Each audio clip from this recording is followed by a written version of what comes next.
Welcome back to the Neuroscience Meets Social and Emotional Learning podcast for episode number 132.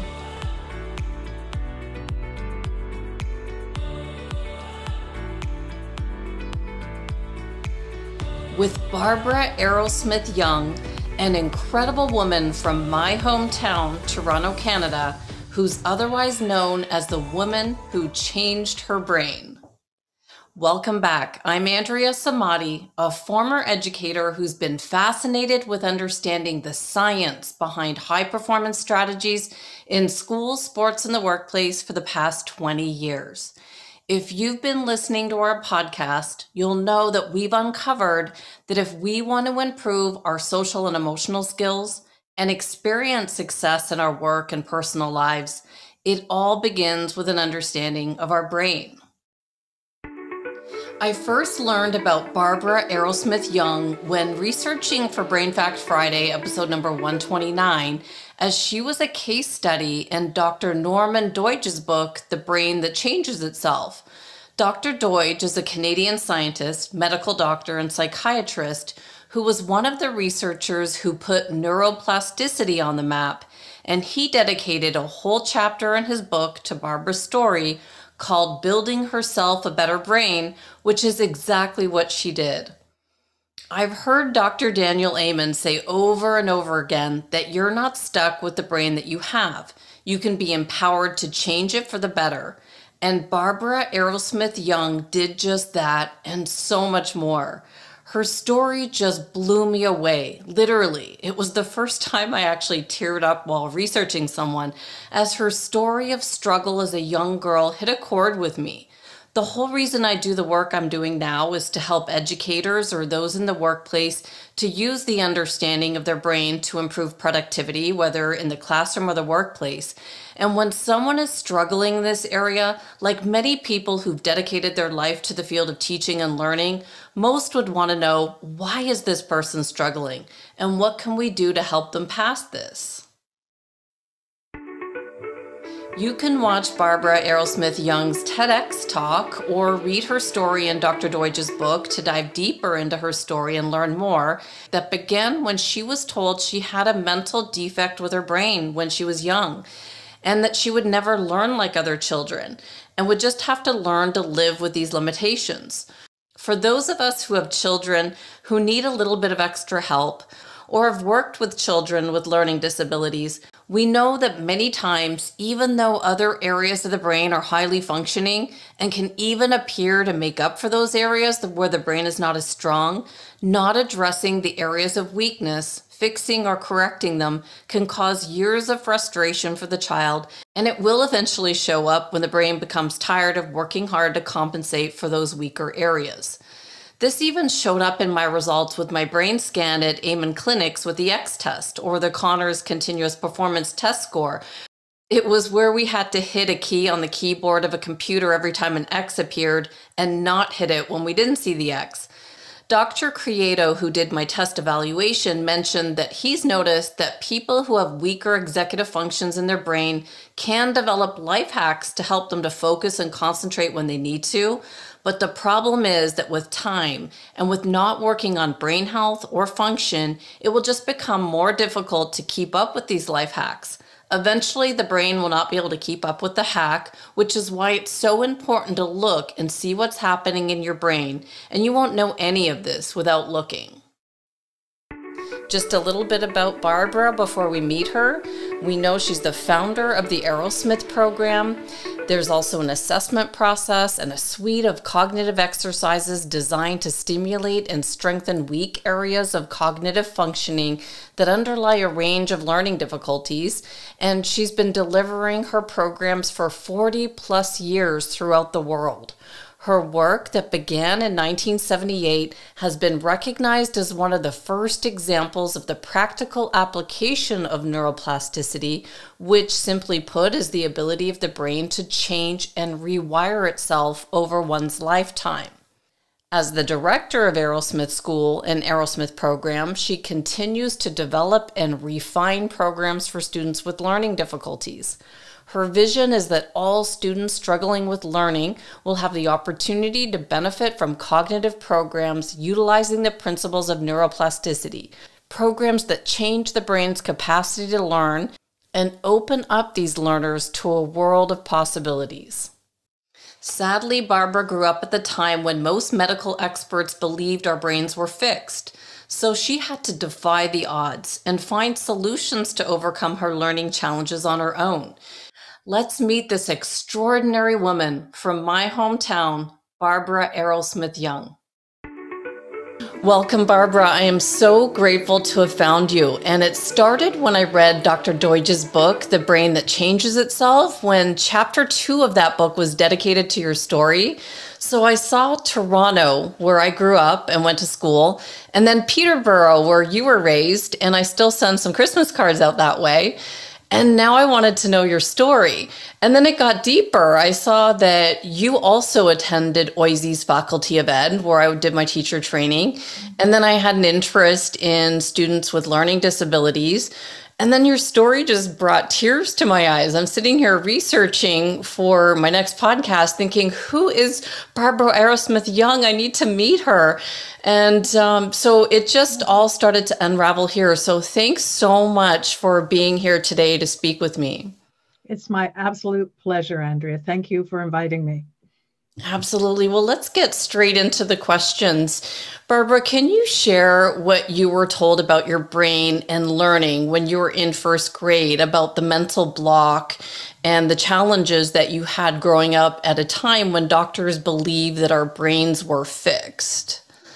Well, my challenges actually started a little bit before I actually even got into school.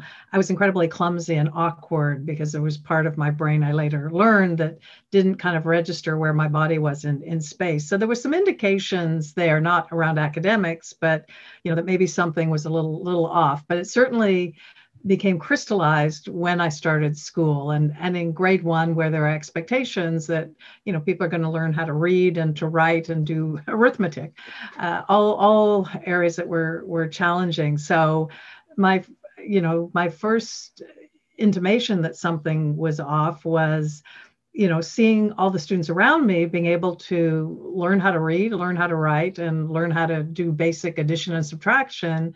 And I couldn't, I really struggled. So to me, nobody had to tell me in grade 1 that something was different, because I could observe that something was different. And I really wanted to learn like the other children were. And I wasn't able to. So that was kind of the first indication. And then I remember hearing my grade 1 teacher tell my mother that I had a mental block. So that was when it was first, something was identified. And I was quite literal, because one of my problems was comprehension and understanding and kind of making connections and seeing relationships and cause and effect. So I actually thought I had a wooden cube, like a child's cube of wood in my head, because that was what a mental block meant to me. So, as I grew up, I discovered, no, I didn't have a piece of wood in my head, but ultimately I discovered I had blockages in parts of my brain. They weren't learning in the way they were designed to. And as you noted, earlier, that at that time, because this was in the late 1950s, the belief was your brain was fixed. So I feel like I was given a life sentence in grade 1. The other thing my teacher said to my mother was, don't have high expectations for your daughter. Basically, all of her schooling is going to be a struggle, and she probably won't amount to much, right? And I thought, wow, I didn't quite understand all the implications at the time, but it did. It felt like I was given a life sentence of, accept your limitations, live within your limitations. Everything is going to be a struggle. And certainly the part that grade 1 teacher was right about, everything was a struggle. Schooling for me was an incredible struggle, but I just feel how sad to be given a sentence in grade 1. And and that was the common wisdom at that time. So I can't fault my teacher. That was the belief that, if there was, problem with learning, and whether it was part of your brain or not, because people weren't even looking at learning related to the brain at that time, there was really nothing you could do, right? Like, there were some kids that, did well in school, and there were other kids that, were slow learners or struggling or had a mental block. And I was put in that category. And in grade 1, there were reading groups, and I was in the turtle reading group. And I don't know how teachers thought that, that these labels masked, what those groups were like. There were the squirrels and the rabbits and the turtles. And all I had to do was look at my other turtles and see how we were struggling to realize, that's not really the group that one wants to be in. So, so I was a turtle, but I like to think that, that concept of slow and steady wins the race. So maybe it wasn't so bad being a turtle. But that was the beginning of my experience in school. And as children with learning difficulties do, I developed strategies, like hiding out in the washroom. I'd put up my hand, and I think my teacher was happy, because if I was in the washroom, she didn't have to, see my struggles. And I think she really, truly felt challenged, right? Like, I mean, she wanted me to learn, but she didn't know what to do to help me learn. So it worked for both of us. If I was in the washroom, I wasn't getting frustrated and bursting into tears, which I often did in grade 1 as well. And then she didn't have to cope with that. So, that I probably spent half of grade 1 in the washroom. And then I learned to, fake illness, right? So I would take my thermometer, put it on the light bulb, and make sure I got just the right temperature that my mother wouldn't take me to the hospital, but she let me stay home. So, what I say to the students I work with that have learning difficulties, I've probably tried all the things that they try to avoid the difficulties. And that's the part I love about my work, is when I get to go around the world and meet the students in the program and hear their stories, because, I was one of those students. So that was my beginning in school. Oh my goodness. This is where it's heartbreaking for me as a mom with a child who struggles as well. There's some tummy aches all the time, and just the extra effort, and knowing that she'd rather accelerate like her sister. Why can she read faster and learn faster? Why does she get 100 every time? And I have to sit and work so hard. So this is where I started to make connections with my own kids. Everybody's different and learns in a different way. And it just broke my heart, even now, hearing, the social and emotional side of it, when you're supposed to be feeling good about yourself, that you're hiding out in the washroom and trying to find a way to avoid it.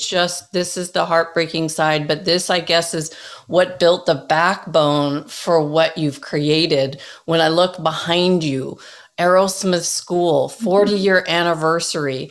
It's just going to unfold an amazing story that it just kept getting more inspiring. And the more videos I watched kids in different parts of the world. We're talking about Australia and the UK, and they're all talking the same thing, saying, why was it so hard for me? They're talking the language that we recognize. So can you just go and explain specifically what things you noticed were hard for you in first grade, thinking about our students today with a challenge? Absolutely. So kind of the basic acquisition of academic skills. So I struggled to write, and I did all the mirror writing, right? So I wrote numbers backwards and upside down. I mean, the benefit today is I can read upside down and backwards, and, however you present symbols, I can read them, but it wasn't so ideal, in learning.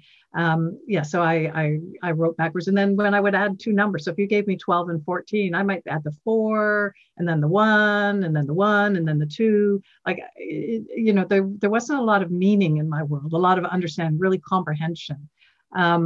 And so, I've got some of my notebooks from my early years, and they have all sorts of red X's through them. And then teachers' comments, if Barbara just paid a little more attention, she would have done better. Or I can't remember all of them, but basically attributing it to my lack of will or effort. And I was working really, really hard. I just couldn't do the work. And then reading, again, I would reverse. So was would become saw. And that's just, how I understood things. And again, my teacher would get frustrated because she thought I was doing this intentionally, like, Yeah. and my notebooks would be really messy, right? Because it was so hard to write, and then things were reversed. Um, and let me tell you, I mean, I wasn't trying. I was trying to do it correctly, but this is how my brain processed information. And my mother was a teacher and an educator. And in fact, she won an award in the whole province of Ontario, where, I'm from and you grew up in. For her contributions to education. So I was really lucky that my mother was an educator. I didn't appreciate it necessarily at the time because my school was right across the street from the house, right? You could look out the living room window and you could see my elementary school. So I would come home at lunch and my mom would have flashcards, right? Because she was determined that her daughter was going to be able to read and write and do arithmetic.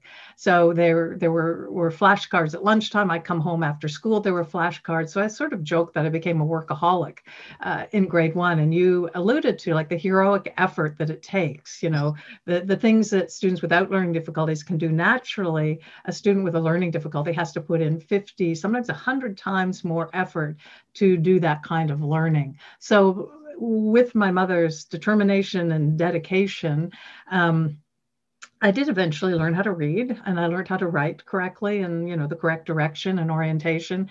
And I learned to do basic mathematics. So, she gave me those foundational skills. However, the learning difficulty was still there. And really how it manifests was in comprehension. So now I could read the words.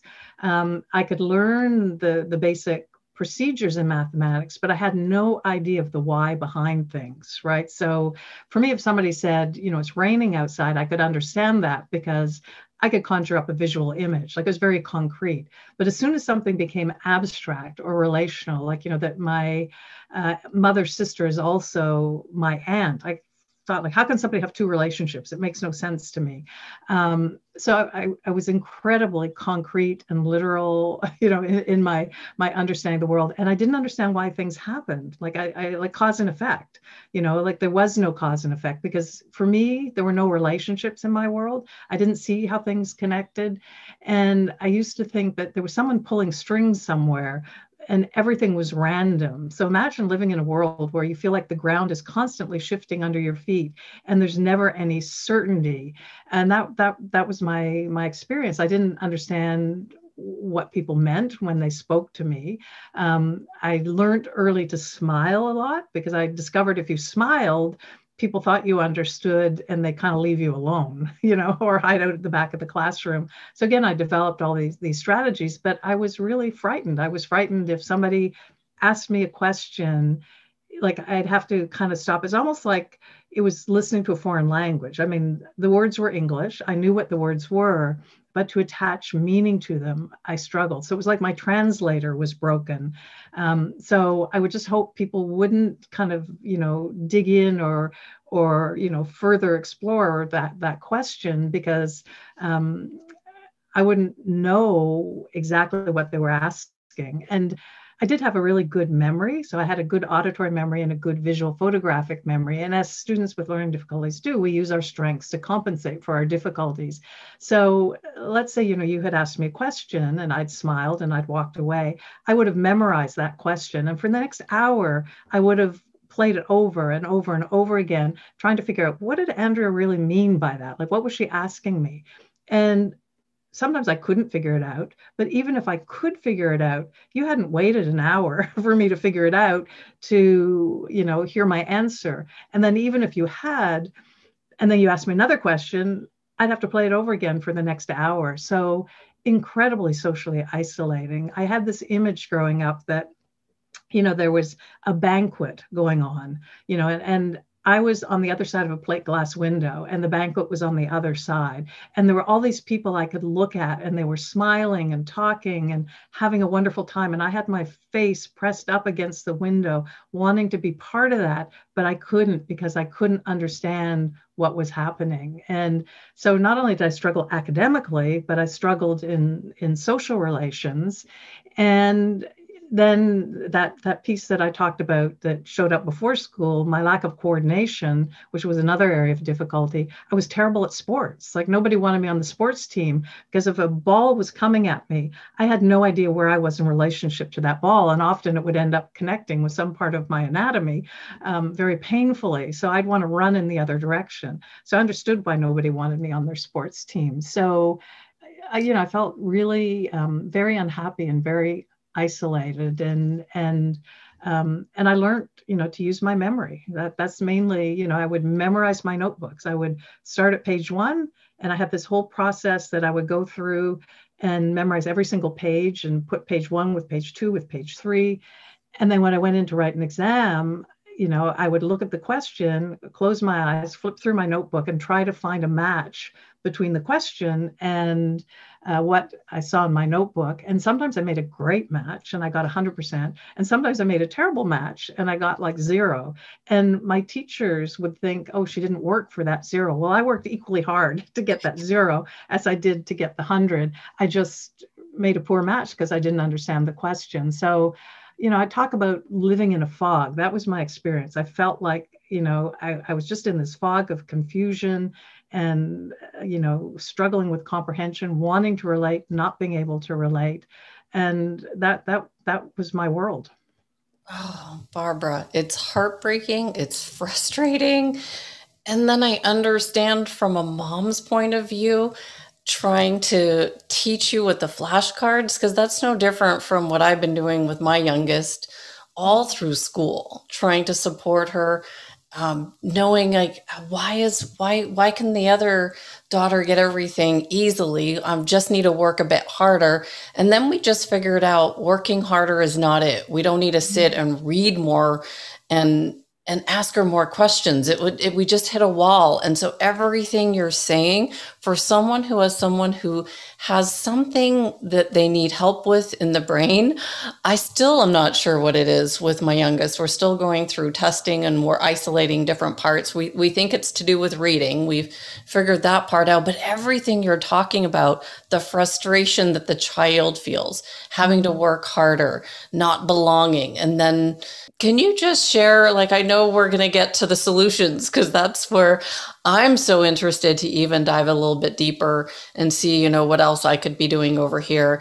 But just explain what happened in 8th grade, because this is where all my work has been focused on. It's the self-esteem of our young people, because, when we're growing up, we already have a difficult time and you were having an even more difficult time. So things reached the lowest point for you in grade 8 and you just couldn't see how you're going to be able to go on. But your father, an inventor, helped you to adopt the mindset you'd need to soldier on. So when I heard what he told you, it made me feel even more connected to you, because when I moved to the US, one of my friends from Toronto gave me this mouse pad and it had this saying on it that your dad told you. And it's helped me so many times when I've had challenges. But can you share, what did he teach you and how did this help you to move forward? Sure. Yes. And as you say, in grade 8, it was a thought of, I struggled through elementary school. Now I was going to high school because here that's grade 9 is high school. And I thought, with multiple subjects, and first of all, would I even find my locker? Because another problem I had, I always got lost because I didn't understand, space. And yeah, so it was a really, really low point. Incredible despair. And my father said to me, he said, if there's a problem out there in the world and there's no solution currently to that problem, he said, it's our responsibility to go out and find a solution. And then he said something that I've held dear to my heart. He said, if the rest of the world tells you you can't do it, don't listen. He said, this is how science goes forward. And so I thought, okay, I have no idea, how I'm going to do this at all. Certainly at that point. And I was, in significant despair, but it was like my touchstone that there there must be a way to find a solution. And certainly I didn't find it at that point, but it was like a quest, right? That don't accept that nothing can be done. It's hunt to see if something can be done, if there is a solution. And it wasn't until many, many years later that somebody put a book in my hand that changed my life, that led to the solution, the work of The Man with the Shattered World, the book by Alexander Luria.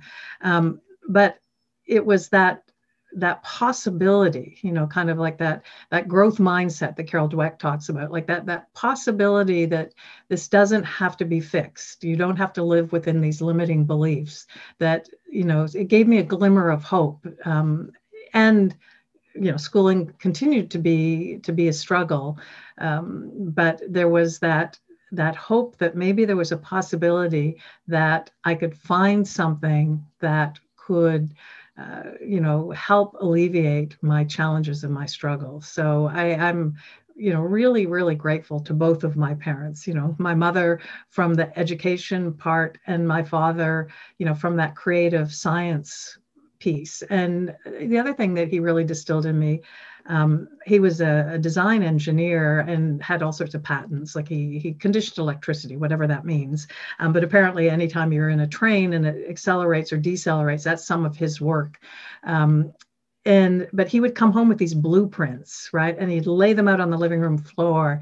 And I caught his excitement for the creative process. Like he tried to explain it to me, but I couldn't understand, but I could feel his excitement in, creating something that didn't necessarily exist before. So that was, I had that deeply embedded in me.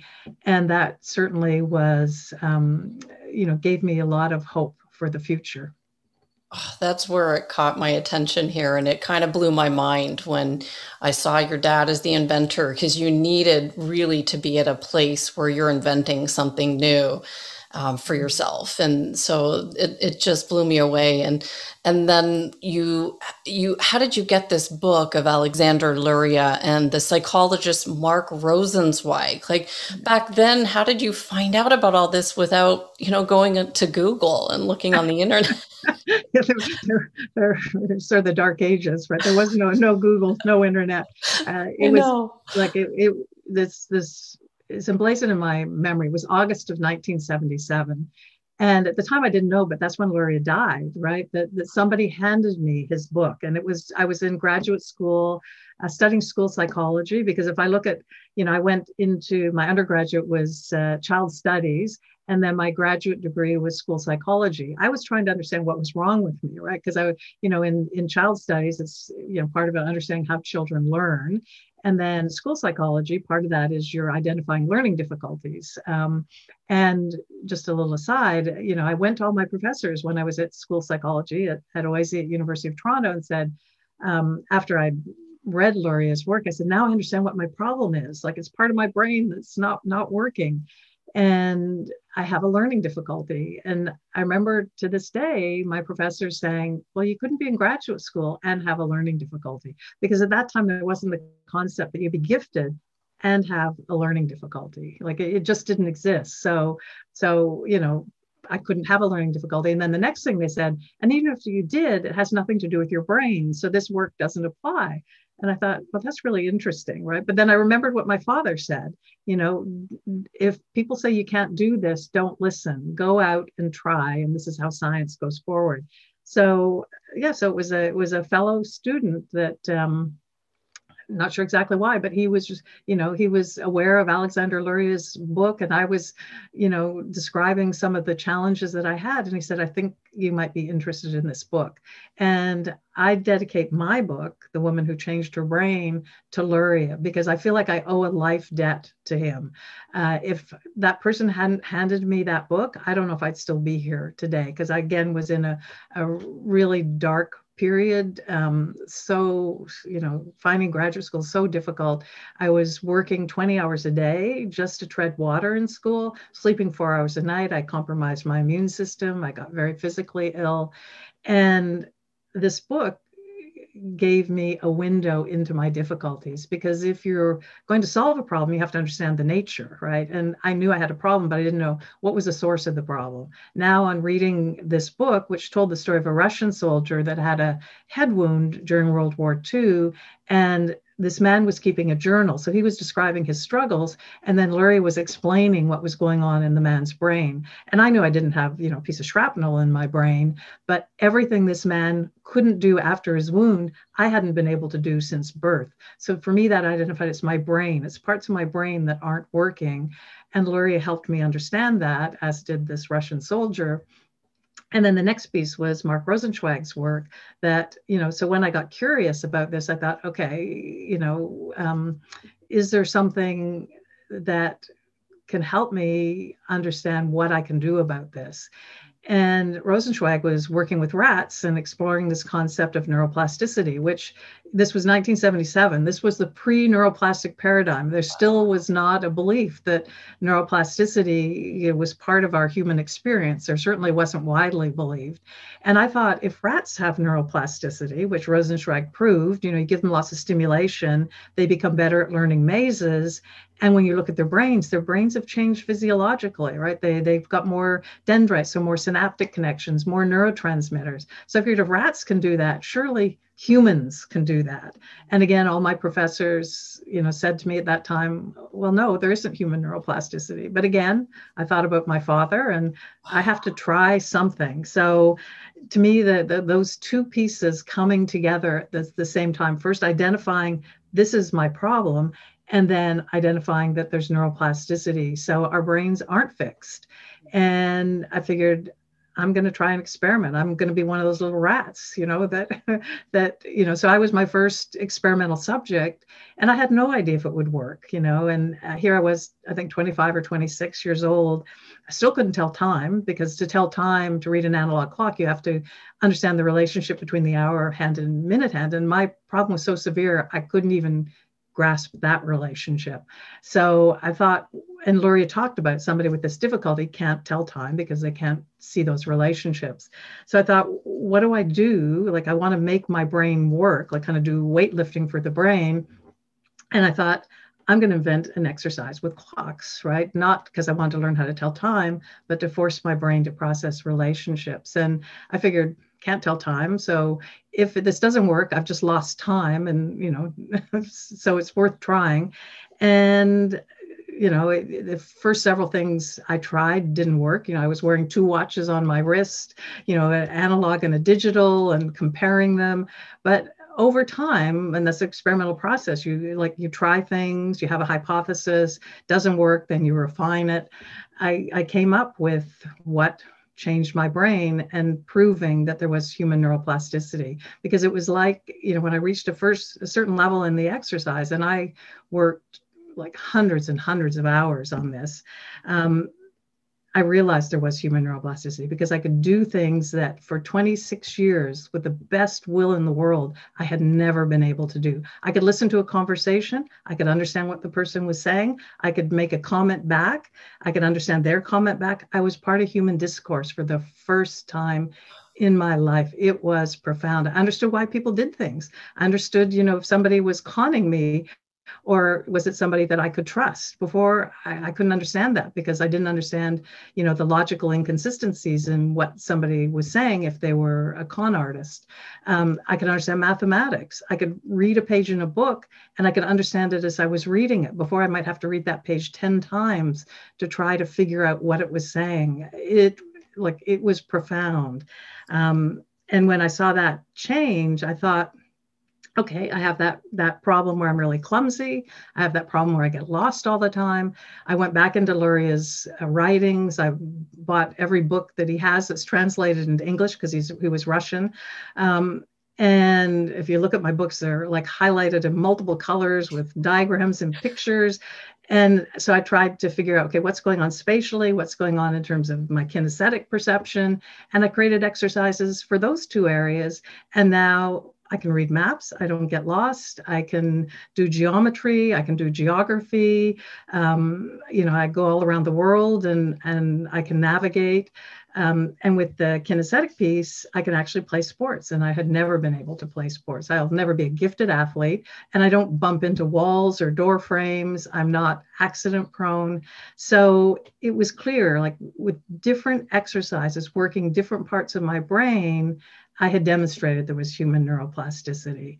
And when I saw those benefits for myself, rather than just saying, this is great, I'm happy, I'm just going to do whatever in the world, I thought I have to take this out into the world to help other people that were struggling either in the same way as I was or had different learning difficulties. And that was, the beginning in 1980. I set up Arrowsmith School in Toronto to help other people. And then in 1996, thought I have to take this work out of my school. And I started working with educators around the world.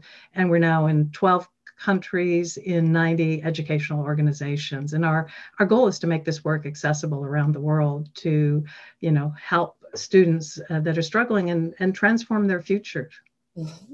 Oh, just brings tingles to my spine because I had no idea that this school existed, that it was in my hometown. And as I watched your website, learned about the students that you're helping all over the world, I thought, this is it. This is the missing piece. And so I just wondered, like, how could teachers or schools that want to become connected to you, how can they do that and be one of the sites listed? Because I didn't see any in Arizona, any connections. So I just wonder, how could we get some more people where I live and anyone listening?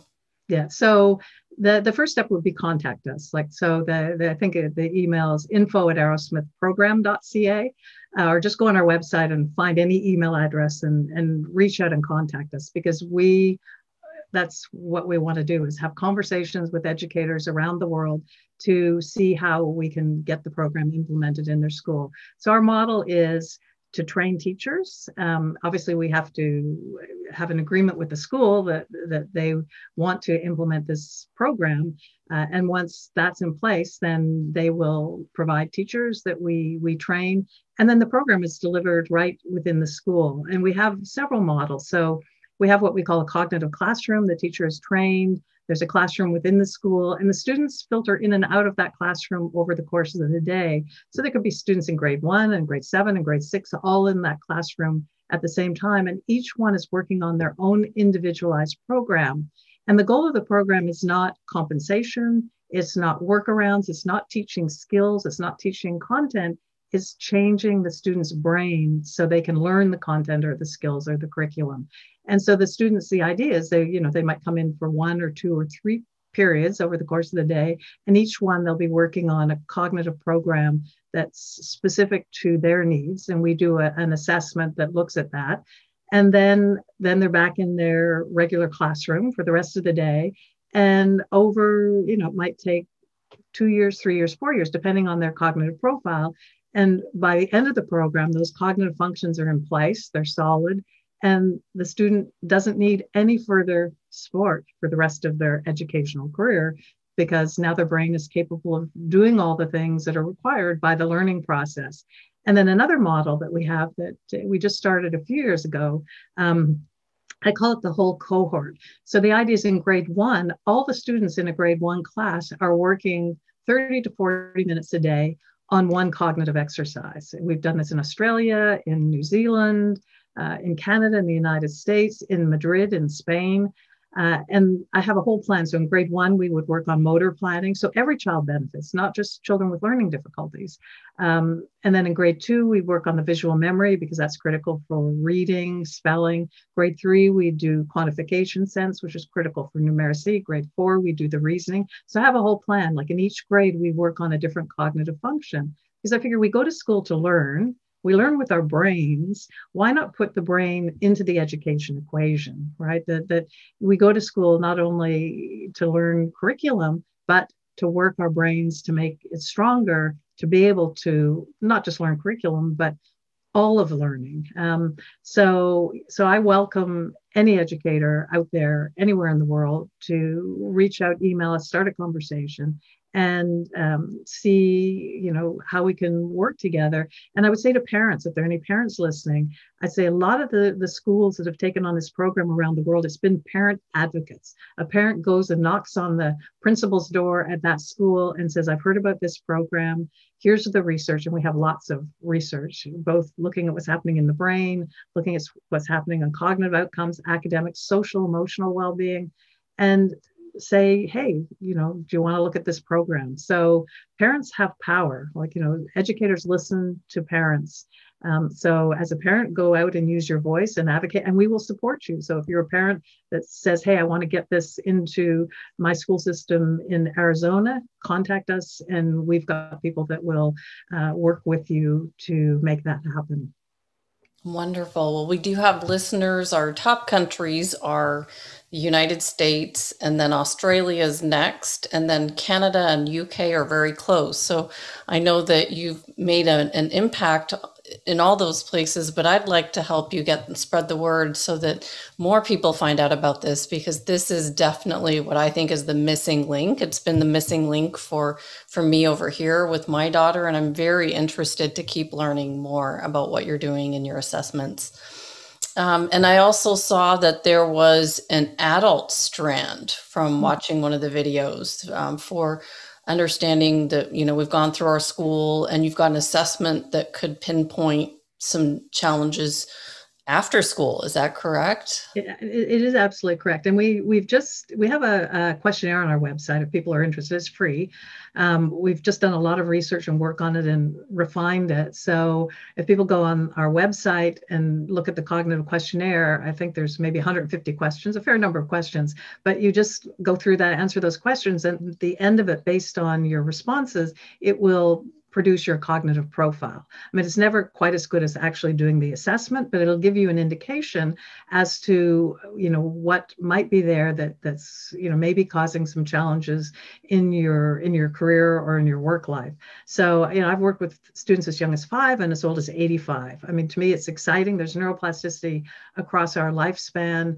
And there's this idea that I talk about, a cognitive mismatch, where somebody might be very successful in their career, but there might be just a piece that is either holding them back or slowing them down.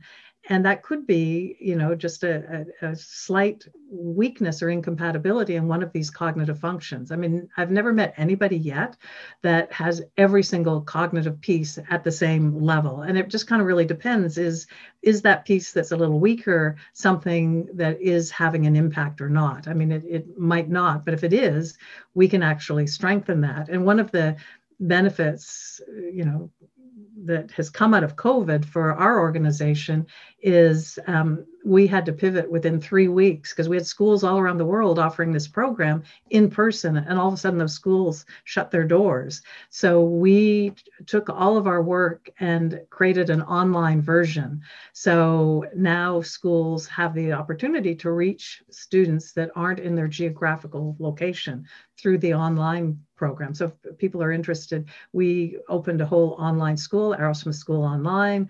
A lot of the other sites like in Australia, New Zealand, Europe also offer this online. So geography doesn't have to be a barrier. The rule of thumb is for each cognitive area that one is working on, you need between 3 to 4 hours per week to affect change. Because, we hear all the time, yes, our brain is neuroplastic. Whenever you do anything, you're changing your brain. But the kinds of changes I'm talking about are really fundamental and profound and deep and lifelong. And they take, some effort, just like, going to the gym and doing a workout. But, we've tracked people 30, 40 years out of the program. And once that cognitive capacity has been strengthened, the person goes out into the world and uses it. So they don't have to keep doing the exercise. They've got that function in place and they're working it and using it, throughout their lifespan. So I would welcome people, try the cognitive questionnaire on the website. As a parent, you can go on and try it for your child, or as an adult, you can try it for yourself. And reach out and have a conversation and a dialogue with our team here in Toronto, or if there is a school, we have the participating schools on the website. If there's a school in your location, reach out and have a conversation, because our commitment is to make this work accessible worldwide no matter where you are and no matter what age you are. And we're also now doing work with, as we're getting older, I'm getting a little older, and sometimes not quite as sharp, that idea of cognitive decline as we age. We're seeing benefits of this work, just to keep our brain sharp as we age as well. Like if you've got a brain, this work can stimulate and strengthen and improve that. And my heart certainly is with those students with learning difficulties. I mean, because that was my journey. And though we've seen and done research and seen the application across all sorts of populations. This is powerful. I love it. I love every minute of this. And so I can see your vision for Arrowsmith schools to build it worldwide. I did see a video about an intensive you had. Do you offer anything like this, or like what's happening right now? Because I think Toronto's still shut down, right? Yeah, we're doing our intensive online, and we did it for the first time online last year. And I thought, how's this going to work, right? Because, online is a little different experience. And certainly we've seen in the media, like online for students with learning difficulties isn't as effective as, for students without learning difficulties. But our work is very different. Like there's a lot of engagement, and it's not online in the sense that the students just out there doing it by themselves. It's online with a cognitive coach and a facilitator. So those students are doing it within a virtual classroom with the cognitive coach / facilitator working with them. And we just analyzed all the data from 2019, we did it in person, and 2020, it was all online, and several schools around the world were doing it. We got exactly the same results. We looked at the data from progress of students moving through, assessment changes, identical. So really encouraged that our online offering is as powerful as our in-person offering. So we're starting in Toronto with our online cognitive intensive program, I think the end of May, and we're running several sessions, so right through the summer, if people are interested, so that you can do it from your home. And we have students, we start at age 9, and again, we have students up into their 80s that do this. And it's the exercise that I created for myself, and it's one of the most powerful exercises. If I had one gift to leave to the world, this would be the one, because it impacts cognitive efficiency, processing speed, auditory processing, comprehension, that deep understanding of why things happen in the world. And each summer we've been doing research. And in fact, yesterday I was just talking to the researcher at Southern Illinois University that we work with in the States.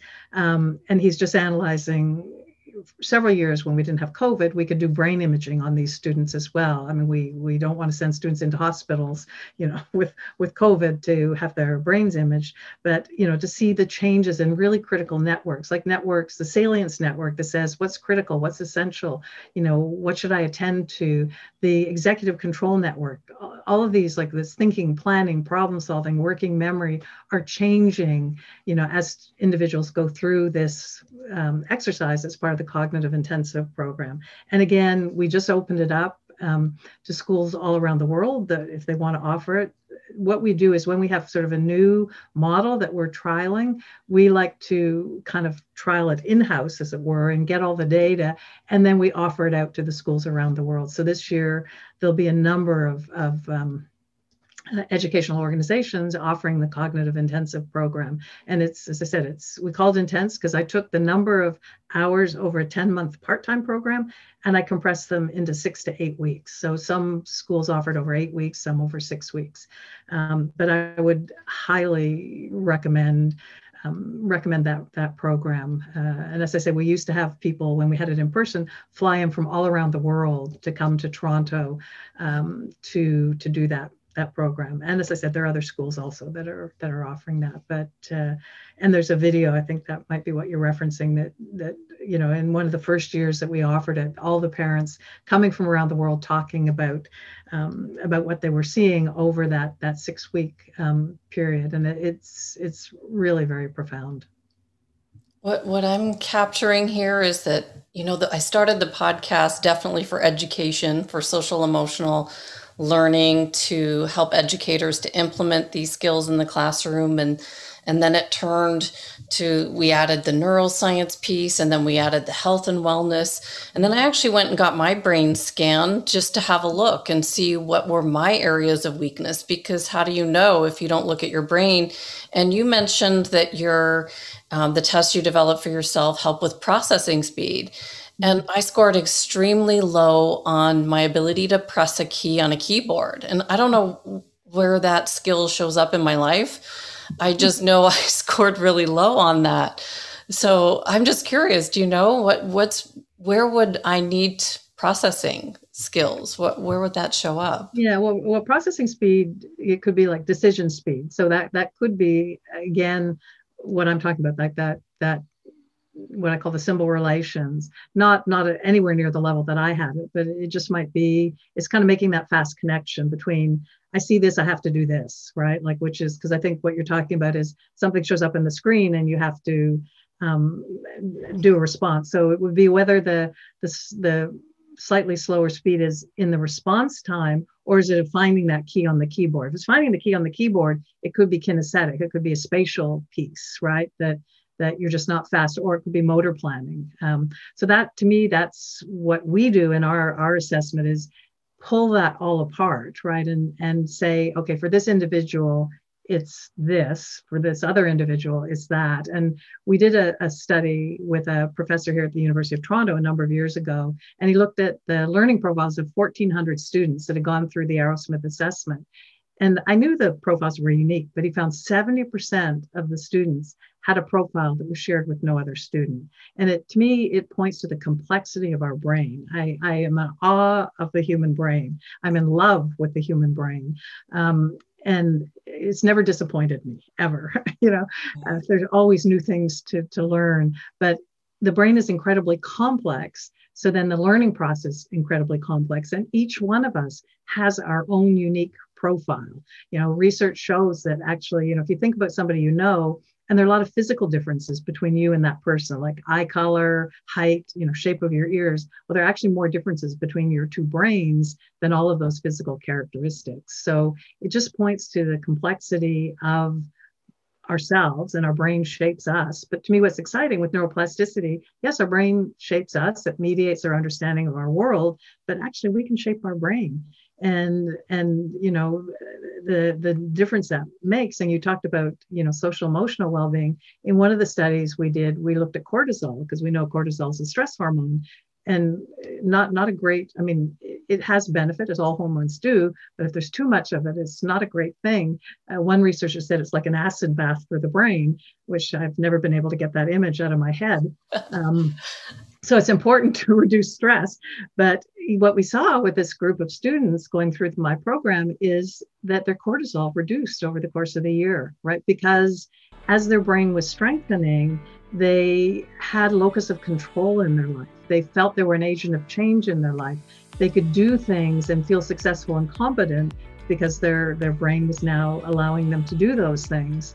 And to me, that was so profound, because it's not just the brain, it's our brain, as I said, shapes who we are, but it mediates our understanding of ourselves, of other people, our relationship to those people, our relationship to the world. So you change the brain, you transform the individual's reality. I'm just humbled and in awe of the power of this work. Well, I am so grateful to have had this opportunity to speak with you today. It's a true honor to meet someone who's had such an incredible impact on the world. And it's just going to get bigger and better from here. I can just see it.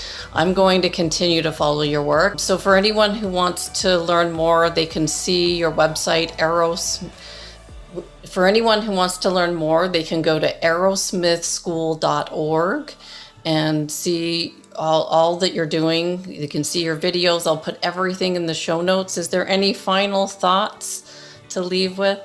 Yeah, I would just say, if you have a child that's struggling with learning, it's just really listen deeply and be curious as to, to what's going on there, and supportive, and hunt for a solution to their problems. Don't ever, give up, which parents, I'm in awe of parents. Like I have this phrase called them warrior mums, like, these warrior mums that are out there, championing, the future of their children. Right. So I say, be a warrior mum. That's my advice, and reach out and connect with us. And let's see how we can support you and your child in their journey through not just school, but as one parent said, school's just a metaphor for life. It's really a journey through life.